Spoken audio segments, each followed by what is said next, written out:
Good morning, I'm Danielle Knopf, and welcome to The Balancing Act. Today, educational resources for parents that teach their kids how to grow up safely using technology and the internet. Also, some stainless steel colored reasons why Sears is one of the best and brightest in home appliances. And the importance of talking to your doctor about pain and how to bring it up at your next checkup. All that and more today on The Balancing Act.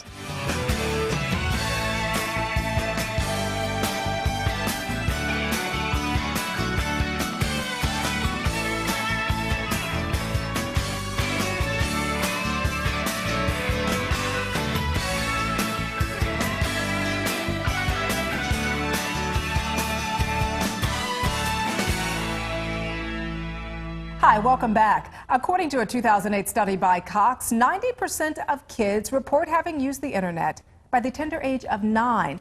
And when you're talking about kids at such a young age, you have to imagine they're getting exposed to a whole world without frontiers, a world wide web of people they can connect to with just the simple click of a mouse. It's pretty scary. It certainly just is. Right there. The web offers great advantages for parents and children.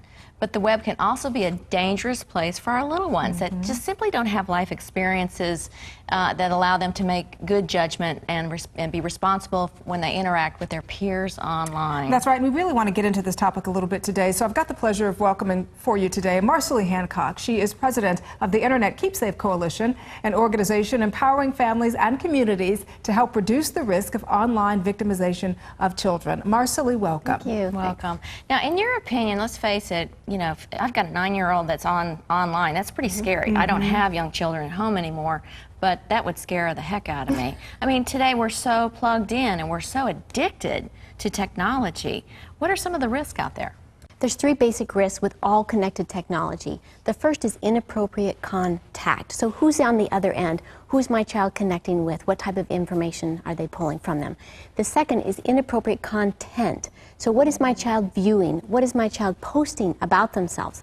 And the third is inappropriate conduct. Does my child recognize that everything they do online can and is tracked and stored by multiple places on the internet? And it's there forever. Yes, it is. It certainly is. Yes, And what happens is your child ends up leaving a digital reputation behind, which I found fascinating because now colleges are looking at what they posted on Facebook, what they posted on Google and MySpace in terms of some of their recruiting efforts. Are they not? Absolutely. YouTube. YouTube, right. Videos, quite extensive branding. Children actually brand themselves. So it's not just your job opportunities, but it's academic and new future relationships. Once something's posted on the internet, because no one owns the internet, you can never call someone and say, please take that down. So once something is posted, you lose ownership of it, and then it's up there forever. Right. Well, you know, I think today parents and moms are pretty computer savvy, but however, they might not be savvy to social network sites, correct? I mean, what can we do to keep our kids safe from those type of spaces? You know, there's 3 tips for parents that I think help simplify it. First of all, you don't have to be a computer expert to protect your child online. There's these 3 simple actions. First is to keep current with the technology your child uses. Just what they're working with.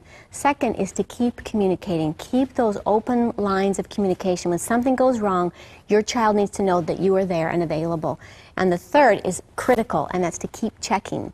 When you review and look at what your child is posting and what they're pulling down off the internet, you help them recognize the internet is a public forum, never private. Yeah, the whole world can check you out. Yes, yeah, and I don't think kids kind of can grasp that concept at such a young age. And so if parents want more resources, tell us a little bit more about where they can go in terms of your website and maybe some other resources that they can find as well. At iKeepSafe.org is our website, and you'll see lots of tutorials, how-tos, the technical pieces, how to check your history. We also have a children's picture book series. I love these books. We have an animated cat, Faux Pas. She has adventures on the internet, and when she runs into trouble, the children learn from her example. So lots of good tools for teaching not just young children, but also for the older middle school. All right. Marcely, we appreciate you. Thank you. Thank you. Be sure and visit mylifetime.com where you can sign up for the Sears Dream Kitchen giveaway, where $16,000 worth of major appliances could be yours.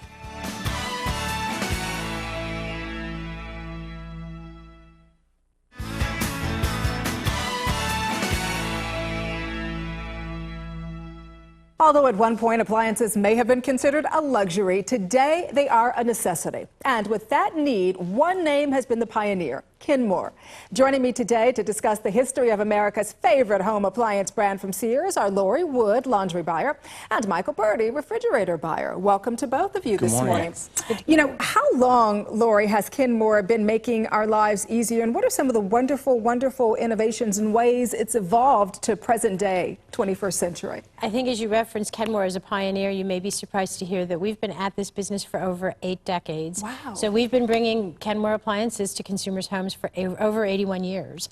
It's been exciting. So, I mean, we've gone from that original sewing machine or clothes washer that folks remember, the Lady Kenmore, and now today we have over 1,000 appliances that really do cater to the needs and balancing act that we all struggle with in the kitchen, the laundry room, as well as your outdoor living space. Absolutely.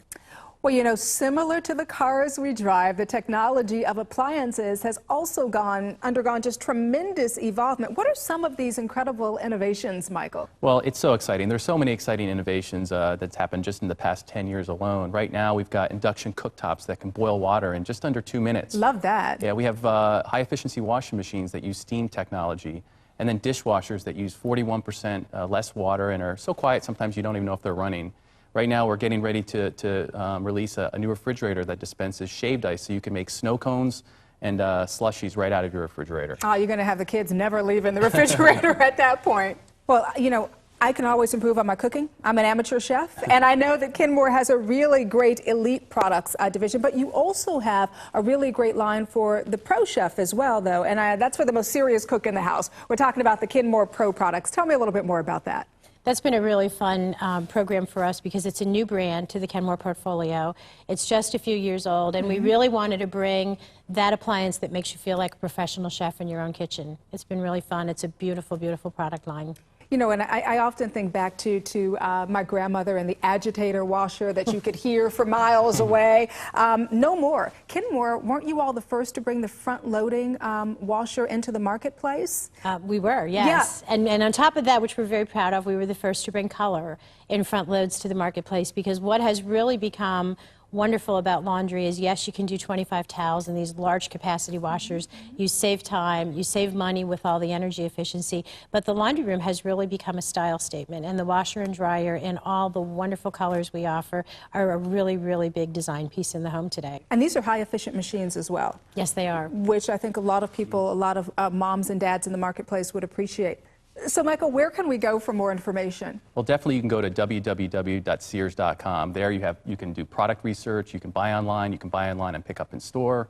We have buying guides, so it's a great resource of information for consumers. So that would be where I would go to look at all the wonderful colors of the front-loading washer I'm going to buy soon, right? Absolutely. For sure. Right. Well, thank you so much for being with us here this morning on The Balancing Act. Some good information. Thank you. Thanks.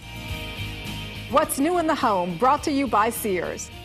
Putting the finishing touches on your refrigeration selection process can be fun and creative. Today's models allow you to make the refrigerator a striking addition to your kitchen with trim kits, custom colors, built-in designs, and more. Well, as we age, we grow wiser. We know that. But with age, too, comes wrinkles. We don't like that. And while they can appear prematurely for many different reasons, there are ways in which we can reverse the signs of aging skin. I am now joined by Dr. Stephen Jepson to discuss the importance of skincare and to also review his line of premium ingredient facial products, SP Beauty, designed to help improve your skin's texture and appearance. Stephen, thank you so much for being with us. Welcome.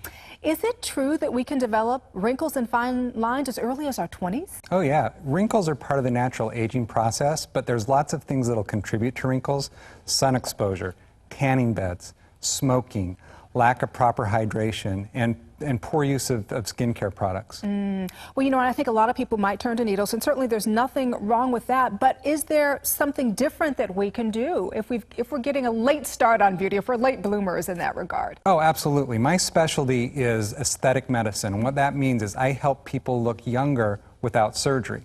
And so along those lines, I've developed a line of premium skincare products called SP Beauty. And using a good quality skincare product can go a long way in terms of preventing wrinkles and reversing wrinkles if you already have them. Tell me a little bit more about what this product line entails. Yeah, this is a doctor-grade quality skincare product, and what that means is we use high concentrations of proven effective ingredients. For example, let's talk about one of our best sellers, which is called Lift SP. What Lift SP is an anti-aging serum, and what it's designed to do is to relax and reduce wrinkles in the face. It does that by using peptides. We hear peptides all the time. Yeah, a lot of the over-the-counter skincare products are now advertising that they have peptides, and this is an important point that differentiates Lift SP and SP Beauty, is that we use high concentrations of these peptides, maybe 4 to 5 times stronger than is available in the over-the-counter products.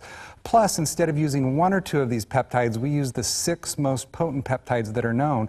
And what these peptides do is they stimulate collagen underneath those wrinkles to fill them in, plus it helps relax the muscles in the face to kind of reduce the wrinkling that way. So now, does this moisturize your skin as well? No, it doesn't moisturize. Lift SP does have seaweed extract in it, as the seaweed extract has an immediate tighten effect on the face. But then if you want a moisturizer, you want to use our product that's called Revive SP. Tell me about that. And Revive SP is a very nice moisturizer, has a nice high emollient, it'll make your skin feel nice and smooth, it will hydrate your skin. But what's really neat about it is it has a lot of antioxidants in it, such as coenzyme Q10. And what those do is it reduces the free radicals which are causing the collagen damage in the face. So will help prevent wrinkles, will help reverse wrinkles if you already have them. Very quickly, what makes your line of products different? Well, number 1, it's doctor formulated. Number 2, high quality ingredients. Number 3, high concentration of those ingredients. And number 4, we don't use any unnecessary fillers. All right, so from the moment we wake up until the moment we go to bed at night, what should we be doing? So first thing is you want to make sure that you stay protected from the sun as much as possible. You want to make sure that you got a lot of sleep the night before, because lack of sleep can cause wrinkles. Drink a lot of water. Exercise, stop smoking, and use a good quality skincare product like SP Beauty. Well, where can we find out more about your line of products? You can find it on spbeauty.com. We like that. See, ladies, there are great ways that you can look great no matter what your age, right? For sure. Yeah, thank you so much for joining us. You're welcome. What's up with you not clicking on to thebalancingact.com today? There is so much helpful advice there, you'll want to stay.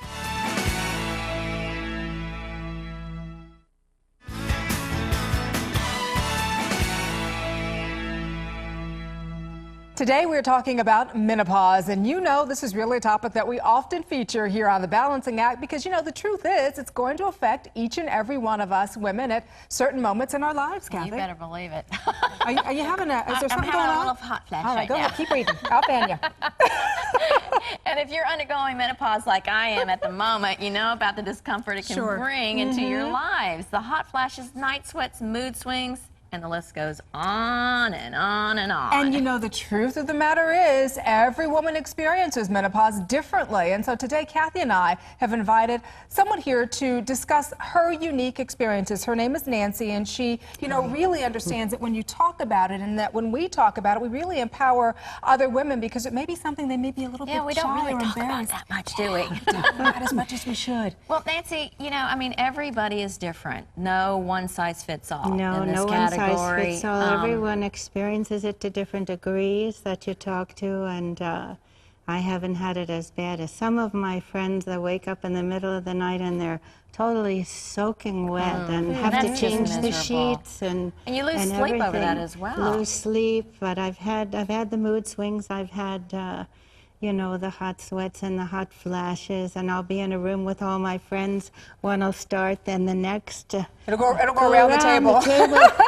Right, and you can get cold sweats too as well. Everything, you know, and very sensitive to what people say, where you maybe never showed emotion before, and all of a sudden, at the drop of a pin, you can start to cry and get all sad. So, well, you know, this product that Nancy is talking about is called Me Again, and it is really a wonderful product because it is wellness, it says, for menopause and beyond. Yeah. It is a natural product. They've got several different varieties here. What you have in your hand right now is the nighttime sleep formula that addresses hot flashes, night sweats, and also insomnia, which really is a big part of menopause, not being able to sleep. Right, and they have the daytime formula as well Right. because, you know, just because you're not sleeping doesn't mean that you still don't have menopause. Right, exactly. Exactly, right? Well, the daytime formula, once again, you've got your hot flashes, your irritability, and also your mood swings. And I have to tell you, the other issue that I think a lot of women deal with in menopause that they may not want to talk about, but it is really a real thing, is the vaginal dryness. And this vaginal moisturizer actually helps relieve vaginal dryness. It gives you kind of immediate natural relief and long-lasting hydration. So, you know, once again, this is something, too, that you can use beyond menopause. And that's why Me Again says it's wellness for menopause and beyond. This is something that you can use afterwards as well. As a lubricant as well, because, you know, sex drive changes when you go through menopause. You know, go figure that out. Exactly. And it's great to know that you can actually customize to your own symptoms. And, you know, as women, we tend to neglect ourselves because we're so busy taking care of everyone else. Absolutely. It's really important to go visit the physician, you know, to find out what is actually going on with your body. And that may be something that women may not want to do as often as well, because they're really not sure what's going on, but they're thinking, could it be? Well, and it's you can get confused too. I mean, you get I call it like a brain fog. Sometimes you just kind of zone out a little bit. You see? You know what? We all know our bodies very well, and we know when we're having changes, something's different or it's not right. So it's good to have something to take to try to help it. Okay. Where do we find Me Again? Well, there is a website. It's meagainonline.com, and there you can find the product and also more information. And we so appreciate you, Nancy, taking the time to be here to talk about your experiences. It's okay. Thank you. Thank you. Keep a positive attitude. Focus on your strengths, not your weaknesses. You should really make fitness and good nutrition a part of your everyday lifestyle. Learn ways to manage your stress and develop a good support system of family, friends, and healthcare professionals. Be sure and visit mylifetime.com, where you can sign up for the Sears Dream Kitchen Giveaway, where $16,000 worth of major appliances could be yours.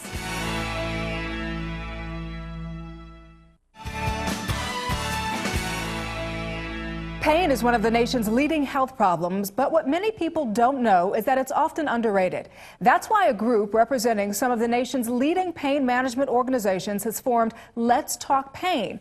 It's a first-of-its-kind coalition, and the idea here is to encourage people to talk more about pain with their doctors and ultimately improve pain management. Here to help us find ways to bridge that communication gap is Dr. Scott Fishman, Chair and President of the American Pain Foundation. Doctor, thank you for being with us. Good morning, Danielle. So why are so many people apprehensive when it comes to talking about pain? Well, pain's a hard thing to talk about if you have it all the time. Patients who have chronic pain feel like they are viewed as complainers, whiners, that if they talk about their pain, they're going to take their doctor's eye off of their other diseases that need to be cured. They worry that if they complain about pain, people are going to see them as drug seekers, or doctors are going to think that they're drug addicts. And why is it so important for someone to see their doctor if they are experiencing chronic pain? Well, you know, pain is a symptom, but when pain is persistent, when that alarm, which is pain that protects us from harm or helps us with healing, becomes broken, that's when the symptom of pain becomes the disease of pain, and that's where medicine can really help people to suffer less and particularly to improve their quality of life. And just to clarify here, what exactly is chronic pain, would you say? Chronic pain is defined arbitrarily as pain greater than 3 to 6 months, but I would define it as any pain that has really lost that purpose of being an alarm, that really is now only serving to produce suffering. That's chronic pain, and we should get rid of that. So, doctor, what's being done to bridge the communication gap between patient and doctor? Well, we're raising awareness amongst consumers and amongst clinicians and caregivers. We've started this program, Let's Talk Pain. It can be reached at letstalkpain.org or www.letstalkpain.org, where patients and caregivers can get information and resources to help engage in a process that will lead to improving quality of life. Now, I understand the coalition recently commissioned a national online survey of pain patients and physicians who treat pain. Were there any surprising results out of any of this? Well, what we found was that patients don't feel like they're being heard. They don't feel like pain is a priority in the eye of their caregivers. And really what was surprising was it's not the symptom of the sensation of the pain that's so disturbing to our patients, but how much loss of quality of life they have, all of the things that make life worth living. I know it's a sometimes difficult topic, and so how would a patient actually start a conversation with their doctor about their pain? If you don't get a response from your doctor, it's time to move on. There are other specialists in medicine that can help. There's a field of pain medicine out there that specializes in improving quality of life, and a lot of resources for patients to tap into. And what is the website again for more information? www.letstalkpain.org. Dr. Fishman, thank you so much for helping to improve pain management for our viewers and their loved ones. Well, thanks for having me. Bye-bye. Cigarette burns on your carpet can be quite an eyesore. Well, here's a tip. This might sound scary, but it will do the trick. Use a small scissor to cut the blackened fibers from the burn. Then squeeze a few drops of liquid glue into the area and fill it in with fibers trimmed from carpet scraps. It's creeping up on us. We're talking about Halloween and the ghosts of our past. Create a spooktacular future for yourself and your family by watching The Balancing Act every day on Lifetime Television at 7 a.m. Eastern, 6 a.m. Central. I'm Danielle Knopf. We'll see you tomorrow.